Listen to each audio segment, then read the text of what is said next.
All right, here we are for the second installment of Glaciers and Climate Change. Livy's here with me learning about how a glacier forms. Glaciers form, like I said, in mountainous areas and also polar regions. And obviously, you need snow for a glacier to form. And so, what happens is that you have annual snowfall one year after another, after another, after another. And that snow builds up, it accumulates over time, it starts to compact, and from that pressure, there's a recrystallization of the snow that forms something called firn, which are tiny grains of ice. And once that ice exceeds about 50 meters of thickness, that firn, or those small grains, will fuse together into interlocking ice crystals that become what we characterize as glacial ice. And so, like water, ice will flow in the response to gravity. And there's kind of two ways in which a glacier will move. There's something called plastic flow, which involves the movement of those ice crystals that are kind of interlocking within the mass of the ice. And then there's something called basal slip. And this is where, obviously, at the base of the glacier or the sides where there's contact with rock, the glacier begins to melt. And that meltwater acts as a lubricant that causes the glacier to kind of accelerate in response to gravity. And so even though we can't see the underlying topography, there is movement within these glaciers. This is a valley or alpine glacier. And what's interesting, and I wish we were in class to be able to do this, is the way that geologists that study glaciers track motion. And so what they'll do is they use GPS sensors. So they'll stake the ice in different places, and the ice will move, obviously, over time. And there are areas where they can see an acceleration of movement, where there's less friction. And then there are areas where you see deceleration of movement, where there's friction that's kind of holding the glacier back. So typically, you're going to see more accelerated motion on the top of the glacier, where there's least resistance. You're going to see slowing or deceleration on the sides where the glacier is trying to move past solid rock.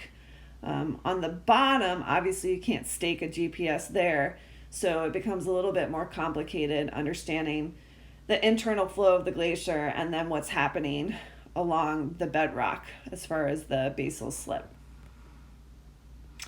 And so ice is weird. It has all these unique properties like water, but it behaves like a brittle solid when it's under pressure. And so unlike the kind of lower portion of the glacier, which behaves more plastically, the upper portion of the glacier, which isn't as much under pressure, will behave brittly, and it'll start to kind of fracture. And so that's where you typically get these crevices that form, and those crevices are just large cracks in the ice.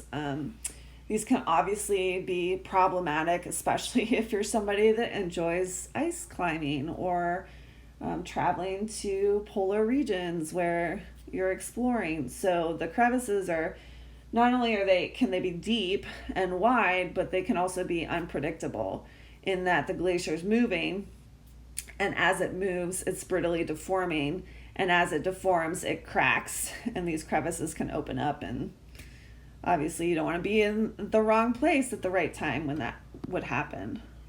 So here's a crevasse or crevice.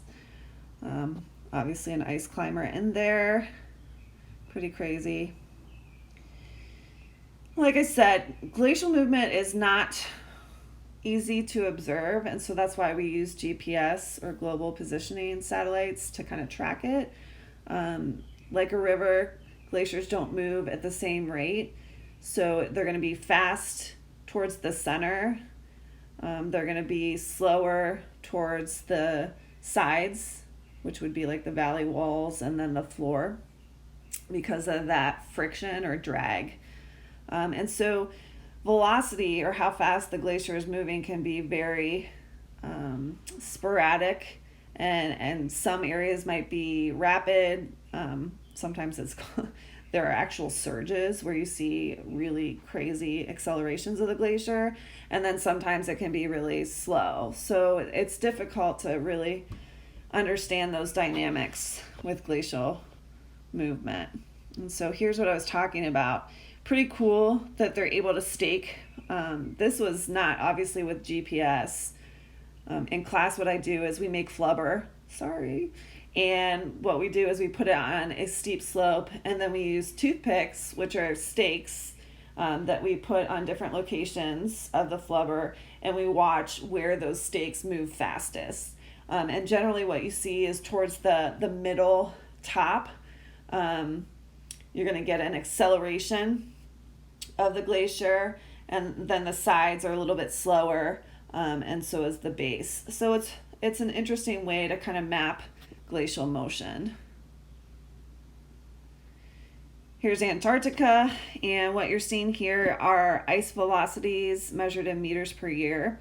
And so the areas that are moving the fastest are at the summit here. This is actually a mountain range, contrary to what you think. Right here.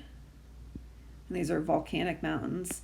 But what's interesting about this mountain range here in East Antarctica is that those peaks represent kind of the heads of these, well, it's an ice sheet, right? So it's not multiple glaciers. But at the head of this ice sheet, because we're talking about gravity being the driving force, the ice is going to move faster where the terrain is steeper, and then it will slow down as it moves outwards towards more gentle topography close to the coast. It's obviously not as simple as that. We also have some acceleration of the ice over here. I don't know if you guys can see it, but this is the Ross Ice Shelf. Here's another one, the Ron Filchner Ice Shelf. These are areas where the ice is moving over water. And where ice moves over water, there is an acceleration in the rate at which the ice moves, because now it's being warmed by the water. And so they tend to move faster as they move out towards the water. And they also thin, and that's where we get calving of ice and formation of icebergs generally happening in Western Antarctica. Okay, so just like beaches had a budget of sand, glaciers have a budget of snow. And so there are areas above what's called the snow line where you get seasonal snowfall and accumulation. And so this is the area that's growing over time. And then there's an area below that snow line where you tend to get a net loss through something called ablation. So either the ice is moving to lower elevations and melting, or the ice is calving off as it enters the ocean. But for some reason or another, you're losing ice in that zone of ablation, and you're gaining ice above it in the zone of accumulation. And so just like a bank account, you want to accumulate money over time. You don't want to ablate and lose it. And so what we're seeing with climate change is that there is less accumulation and more loss, ablation. And so these glacial budgets are imbalanced, and the glaciers are melting faster through time. And so here are your zones. Zone of accumulation, again, is above what we call the snow line. So higher elevations where you get seasonal snowfall, and the snow falls every winter. More snow is falling than melting. And then the zone below that snow line is where you have more melting over time. And here's what that looks like. Here's some glacial meltwater. All right. Ada is telling me that I've got to stop this segment, and I will start a third here in a second. All right. Mommy, I ride it fast. Did you ride your bike fast? Yeah, good job, Kim. All right. I need to